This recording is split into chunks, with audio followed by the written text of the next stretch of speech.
अखिलेश यादव पहुंचे कन्नौज, डीएम से लिया जीत का प्रमाण पत्र। लखनऊ के कांग्रेस मुख्यालय पर बड़ी संख्या में पहुंची महिलाओं को बांटे जा रहे हैं कांग्रेस गारंटी कार्ड। गोंडा से कीर्तिवर्धन ने तीसरी बार लहराया भगवा। कैसरगंज से करण सिंह पहली बार बने भाजपा सांसद। लालजी वर्मा ने अंबेडकर नगर की जनता का किया आभार। 1.5 लाख से ज्यादा वोटों से जीते लालजी वर्मा। मेरठ में स्विमिंग पूल में मर्डर की वारदात से हड़कंप, हत्या की पूरी वारदात सीसीटीवी में हुई कैद। नमस्कार, स्वागत है आपका आज की खबर में। मैं आपके साथ महिमा शर्मा। बढ़ते हैं उत्तर प्रदेश की बड़ी खबरों की ओर। उत्तर प्रदेश में समाजवादी पार्टी ने लोकसभा चुनाव में रिकॉर्ड तोड़ प्रदर्शन किया है। कन्नौज सीट से अखिलेश ने शानदार जीत दर्ज की। इसके बाद अखिलेश ने कन्नौज पहुंचकर बुधवार को डीएम से जीत का प्रमाण पत्र भी लिया है। अखिलेश यादव ने कहा, जनता ने समाजवादियों को सेवा का मौका दिया है। मैं उन्हें भरोसा दिलाता हूं कि कन्नौज में जो विकास की गति समाजवादियों ने दी थी उसे बढ़ाने का काम करेंगे। देश के पैमाने पर जनता ने जो संविधान बचाने के लिए, लोकतंत्र बचाने के लिए, आरक्षण बचाने के लिए जो समर्थन दिया है, मैं उसके लिए जनता का धन्यवाद, आभार प्रकट करता हूं। लोकसभा चुनाव में कांग्रेस ने अपने घोषणा पत्र में गारंटी कार्ड जारी कर महिलाओं को 1 लाख रुपए देने की घोषणा की थी। कांग्रेस सरकार बनाने के लिए बहुमत भले ही अभी तक नहीं जुटा पाई है, लेकिन इसको लेकर अब हलचल शुरू हो गई है। नतीजे आने के बाद लखनऊ में सुबह प्रदेश कांग्रेस मुख्यालय के बाहर बड़ी संख्या में महिलाएं गारंटी कार्ड लेकर पहुंच गई। महिलाओं का कहना था कि कांग्रेस ने अपने चुनावी घोषणा पत्र में गारंटी कार्ड जारी कर 1 लाख रुपए देने का वादा किया था, जिसको लेने वो लोग आए हैं। भगवान राम की नगरी अयोध्या के चारों ओर सत्ता विरोधी आंधी के बावजूद बीजेपी गोंडा की दोनों सीटें बचाने में सफल रही। गोंडा से जहां कीर्तिवर्धन सिंह उर्फ राजा भैया एक बार फिर सांसद बने, वहीं कैसरगंज से चर्चित नेता ब्रजभूषण शरण सिंह के बेटे करण भूषण शरण सिंह ने पहली बार मैदान में उतरकर बाजी मार ली है।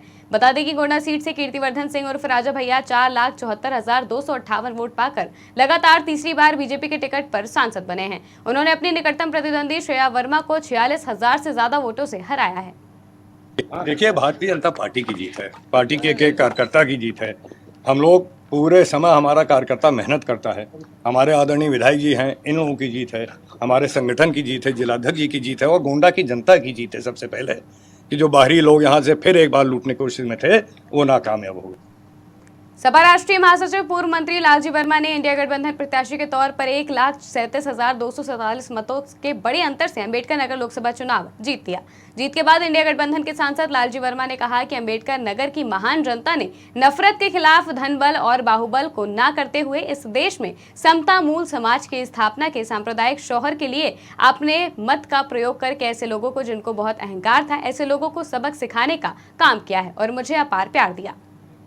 इसके लिए मैं अंबेडकर नगर की महान जनता का, जिन्होंने नफरत के खिलाफ धन बल और बाहुबल को नकारते हुए इस देश में समतामूलक समाज की स्थापना के लिए, सामाजिक और सांप्रदायिक सौहार्द के लिए अपने मत का प्रयोग करके ऐसे लोगों को, जिनको बहुत अहंकार था, उनको सबक सिखाने का काम किया और मुझे अपार प्यार दिया।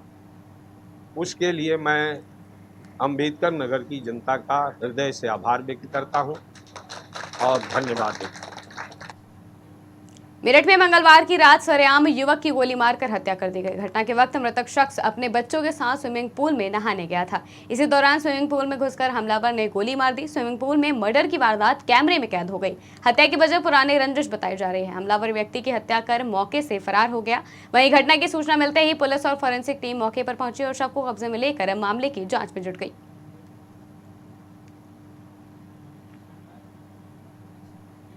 महोबा में दलित उत्पीड़न का एक मामला सामने आया है। बता दें कि एक मुस्लिम युवक द्वारा एक नाबालिग दलित छात्रा के साथ कई बार बलात्कार करने की कोशिश की गई है। वहीं पीड़िता ने जानकारी देते हुए बताया कि घटना में आरोपी ने अपनी लाइसेंसी रिवॉल्वर की धमकी देकर छात्रा को अगवा कर लिया और दुष्कर्म किया। मामले में छात्रा के पिता ने पुलिस को शिकायती पत्र देकर न्याय की गुहार लगाई है। उन्होंने आरोप लगाया है कि आरोपी जुबैर अहमद खुद को पत्रकार बताता था। फिलहाल पुलिस ने मामला दर्ज कर लिया है और जाँच शुरू कर कार्रवाई का आश्वासन दिया है।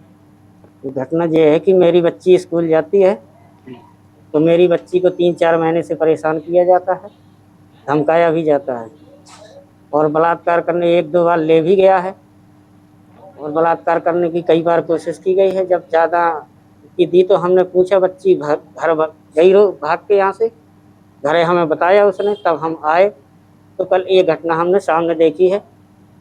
ऑफिस में जाके पीछे लगे हम, कीरत सागर से उठाया उसने, ऑफिस गए, ऑफिस ले गया, हम पीछे से गए, जब ऑफिस से छुड़ाया बच्ची को, 2 लोग और साथ में थे, और मेरी बच्ची को है जो चमड़ा कर रहा था, चमरिया मरिया, और मेरे को भी कह रहा था कि साले जब यहाँ से चमड़ा किसी को बताई ये घटना तो मैं साले जान से मार डालूंगा। मैं मीडिया कर्मी हूँ, मुझे किसी का डर नहीं है, ना एसपी का, ना डीएम का। रानू जुबैर नाम का एक आदमी है, वो मुझे परेशान करता है बहुत ज़्यादा, और वो अपने आप को पत्रकार बताता है, इसी वजह से बहुत ज़्यादा परेशान करता था और धमकी वगैरह देता था, और मेरे साथ रेप करने की कोशिश भी की, और मुझे कीरत सागर से ज़बरदस्ती उठा लिया गया था। वहाँ पर तमंचा लगा के धमकी दी गई थी, और वहाँ पर श्रीनगर चरखारी रोड बाहर भी ले जाता था अपनी 4 व्हीलर से, और धमकी देता था और ज़बरदस्ती करने की कोशिश करता था, और अपने ऑफिस भी ले जाता था, वहाँ भी मेरे साथ रेप करने की कोशिश करता था। लोकसभा चुनाव 2024 की मतगणना हो चुकी है और नतीजे सामने आ गए हैं। उत्तर प्रदेश में बीएसपी को एक भी सीट नहीं मिली है। नतीजे आने के बाद बीएसपी प्रमुख मायावती ने प्रेस नोट जारी कर हार का ठीकरा मुस्लिम प्रत्याशियों के ऊपर फोड़ दिया है। वहीं लखनऊ के बीएसपी कार्यालय पर सन्नाटा पसरा हुआ है। बीएसपी कार्यालय से हमारे संवाददाता अबू तलहा की रिपोर्ट देखें। लोकसभा चुनाव के परिणाम आ चुके हैं और एनडीए एक बार फिर से सरकार बनाने जा रहा है। हमारी मौजूदगी लखनऊ के बीएसपी कार्यालय के बाहर है और आप देख सकते हैं ये बीएसपी कार्यालय है जहां पर पूरा सन्नाटा पसरा हुआ है, क्योंकि उत्तर प्रदेश में बीएसपी का सूपड़ा पूरी तरह से साफ हो चुका है। बीएसपी को एक भी सीट उत्तर प्रदेश में नहीं मिली है और यही वजह है कि मायावती एक जो लखनऊ में बीएसपी का कार्यालय है उसकी तस्वीर आपके सामने है कि पूरी जो कार्यालय है उस पर सन्नाटा पसरा हुआ है। फिलहाल जो नतीजे आए हैं उसके बाद मायावती की तरफ से एक प्रेस नोट जारी हुआ और उन्होंने साफ तौर से कहा कि ज़्यादातर सीटें उन्होंने मुसलमानों को दी थी, पर इस बार उनको सहयोग नहीं मिला और यही वजह है कि वो अगली बार जब चुनाव होंगे और जब सीट के टिकट दिए जाएंगे तो सोच समझ के देंगी। फिलहाल अगर बात करें तो उत्तर प्रदेश में मायावती का पूरी तरह से सूपड़ा साफ हो चुका है। वीडियो जर्नलिस्ट हरिराम के साथ मैं अबू तलहा, आज की खबर लखनऊ। अलीगढ़ के एक अस्पताल में क्लोरीन प्लांट के सिलेंडर में अचानक रिसाव होने लगा, जिसके बाद गैस रिसाव से मरीज और उसके तीमारदारों को बेचैनी होने लगी। वहीं इस घटना से गैस रिसाव के बाद अस्पताल में अफरा तफरी मच गई। सूचना मिलते ही दमकल की कई गाड़ियां मौके पर पहुंची और दमकल कर्मी ने सिलेंडर पर पानी का छिड़काव करके गैस की तीव्रता को सामान्य किया। फिलहाल इस घटना से कोई हानि नहीं हुई है। देखिए, यहाँ पे जो स्टोर में ये क्लोरीन सिलेंडर रखा हुआ था, इसके रिसाव होने की जानकारी मिली थी। जैसे ही ये जानकारी मिली तुरंत हमारी फायर ब्रिगेड की टीम, प्रशासनिक टीम, अस्पताल की अपनी टीम के द्वारा तुरंत इसको, जो भी आसपास के रोगी थे उनको दूसरी जगह शिफ्ट कर दिया गया और दमकल विभाग की टीम के द्वारा इस पर पूर्णतः नियंत्रण पा लिया। लोकसभा चुनाव में कांग्रेस का प्रदर्शन अच्छा रहा, हालांकि सरकार एनडीए की बनती हुई नजर आ रही है। वहीं लखनऊ के कांग्रेस कार्यालय पर जश्न का माहौल दिखा। इन तमाम मुद्दों को लेकर हमारे संवाददाता अबू तलहा ने कांग्रेस के प्रदेश उपाध्यक्ष दिनेश कुमार से बातचीत की है। क्या कुछ कहा दिनेश कुमार ने, आप भी सुनिए।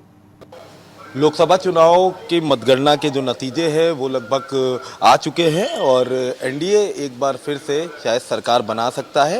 हालांकि अभी भी कहीं ना कहीं पेच शायद फंसा हुआ है। इन तमाम मुद्दों को लेकर हम कांग्रेस के प्रदेश उपाध्यक्ष से बात करेंगे। क्या देखते हैं अभी, अब किस तरह की रणनीति आप लोगों की? देखिए, क्या है कि अभी जो स्थिति है, सरकार बनाने की प्रक्रिया को लेकर के सारी संभावनाएं हर पार्टी खुली रखती हैं। वैसे हमारी पार्टी भी जो भी लोग आए हैं पार्लियामेंट मेंबर बनके, जो भी गठबंधन आए हैं, चाहे एनडीए के हों चाहे इंडिया गठबंधन के लोग हैं, सभी लोग अपने सुविधा अनुसार अपने जो भी उनके विचार हैं, जिस तरह का वो फ्यूचर देख रहे हैं, उस हिसाब से मंथन सब लोग कर रहे हैं। और इंडिया गठबंधन के हमारे नेताओं की भी आपस में मीटिंगें चल रही हैं और दूसरी जानते ही हैं आपकी, उनकी भी अपनी रणनीति मंथन चल रहा होगा। लेकिन जो एक दिशा हमारी पार्टी ने इस देश के लिए रखी है, फ्यूचर की दिशा रखी है, जो हमारे मैनिफेस्टो में भी चीज़ें आई हैं, तो ये जनादेश एक तरह से इन परिस्थितियों में, जो बहुत ही अलग तरह की परिस्थिति में चुनाव हुआ है, तो एक दिशा, वो जो आगे की दिशा होती है इस देश को, भविष्य की दिशा, कांग्रेस पार्टी जैसे कि एक उम्मीद की विचारधारा रखती है देश को आगे ले जाने के लिए, लोकतंत्र को मजबूत करने के लिए, और ख़ास तौर से जो इस देश का ज़रूरतमंद अवाम है, लोग हैं, बहुसंख्यक समाज के लोग हैं। इसकी बात की जाए तो यूपी में बहुत अच्छा परफॉर्म किया कांग्रेस ने, सारी सीटें जीती हैं। समाजवादी पार्टी जिससे गठबंधन था आपका, उसने भी सारी सीटें जीती हैं। पर कई अन्य राज्य की बात कर लेते हैं, जैसे एमपी हो गया और कई ऐसे और राज्य में जहाँ पर मतलब एक भी सीटें नहीं मिले, तो उनको कैसे वर्कआउट करेंगे आगे? हाँ, ये एक हमारे लिए बहुत सोचने का विषय है कि हमें कई राज्यों में सीटें नहीं प्राप्त हुई हैं। चुनाव जबकि हम बहुत अच्छा लड़े हैं, हमारे बहुत सारे वरिष्ठ नेताओं ने भी चुनाव लड़ा है, लेकिन ये चिंतन और मंथन का विषय है कि उन राज्यों में कांग्रेस कैसे अच्छा परफॉर्म कर पाए। और रह गई बात की जो विचारधारा की लड़ाई है, वो विचारधारा की लड़ाई जो राहुल गांधी जी बोलते हैं, वो विचारधारा की लड़ाई को आगे रख के ही काम करना पड़ेगा, तभी शायद हम आगे और काम कर पाएंगे। और ये विचारणीय प्रश्न है, सचमुच ये बहुत ही संवेदनशील प्रश्न है। दो सीटों की बात करते हैं, अमेठी रायबरेली, कहा जा रहा था एक अच्छी लड़ाई देखने को मिलेगी, पर जिस तरह से राहुल गांधी को वोट मिले और स्मृति ईरानी बहुत पीछे हो गई, तो यहाँ पर कैसे जनता का भरोसा जीता इन दोनों सीटों पर? देखिए, ये जग जाहिर सी बात है कि अमेठी और रायबरेली के लोग और गांधी परिवार उसको अपना घर की तरह से देखता है, और बहुत ही पुराना रिश्ता है। हिंदुस्तान में क्या, पूरी दुनिया में शायद ही कोई ऐसा राजनीतिक परिवार हो जो इतना लंबे समय से इतना एक शानदार भावनात्मक रिश्ता किसी भी लोकसभा से, किसी भी जनपद से रखता हो, जो रायबरेली और अमेठी के लोग रखते हैं, और उस परिवार के लोग भी उस जो है अमेठी और रायबरेली से रखते हैं। तो एक बहुत ही शानदार भावनात्मक रिश्ता है, और उस रिश्ते ने ये बात कर दिखाई है वहाँ पे कि जिस किशोरी लाल शर्मा जी को वो परिवार उस अपने लोकसभा के प्रबंधन की जिम्मेदारी देता रहा है। और आखिरी सवाल, राहुल गांधी की न्याय जोड़ो यात्रा और अखिलेश यादव के साथ गठबंधन, कितना इम्पैक्ट दिखा इसका? देखिए, जो पूरा परसेप्शन है 24 के चुनाव का, वो राहुल जी की उस भारत जोड़ो न्याय यात्रा में अंतर्निहित है। आप जानते हैं कि इस देश में जब राहुल जी की भारत जोड़ो न्याय यात्रा शुरू हुई थी कन्याकुमारी से कश्मीर तक, तो उस यात्रा का पूरा जो प्रभाव है, इम्पैक्ट है, हिंदुस्तान के कोने कोने में पड़ा है। अगर उस यात्रा में लाखों लोग शामिल हुए हैं तो उसमें करोड़ों लोगों की रूहें शामिल हुई हैं, उसकी चर्चा हुई है। तो उस यात्रा ने परसेप्शन में इस पूरे चुनाव में बहुत बड़ा इम्पैक्ट दिया है। उसके बाद हमने एक गठबंधन किया समाजवादी पार्टी के साथ। ये जो समय की मांग थी, जो हमारी चुनौती थी हमारे सामने, इस गठबंधन ने, जो उस गठबंधन की केमिस्ट्री बनी, उस केमिस्ट्री ने नीचे तक के कार्यकर्ताओं के ऊर्जा के अंदर एक जोश और उत्साह का संचार किया, और परिणाम आपके सामने है। एक आखिरी सवाल, तस्वीरें कब तक साफ हो जाएंगी? देखिए, तस्वीरें कब तक साफ हो जाएंगी, हम लखनऊ में हैं और ये मामला दिल्ली में हल हो रहा है, तो हम उसके बारे में क्या ही बता सकते हैं। तो हम भी नज़र रखेंगे, आप भी नज़र रखिए। नहीं, मैं क्या बता सकता हूँ, आप जैसा बताएंगे, हम हो सकता है उसी से सीखें, उसमें हम भी देखेंगे। जो सूचनाएं होंगी तो हम आपसे शेयर कर लेंगे। प्रदर्शन से खुश है, लेकिन सभी उम्मीदें हैं। तो देखिए, ये कांग्रेस के प्रदेश उपाध्यक्ष थे जिन्होंने साफ तौर से बताया कि जो कह सकते हैं एनडीए के जो गठबंधन दल है, चाहे चंद्रबाबू नायडू हो, चाहे हम नीतीश कुमार की बात करें, उन लोग से भी बातचीत चल रही है। फिलहाल इनका कहना है कि दिल्ली में बैठक हो रही है और बैठक के बाद जो तस्वीरें हैं वो साफ हो जाएंगी। वीडियो जर्नलिस्ट हरिराम के साथ मैं बुतला, आज की खबर, लखनऊ। उत्तर प्रदेश की खबरों में फिलहाल इतना ही। देश और दुनिया की तमाम खबरों के लिए देखते रहिए आज की खबर।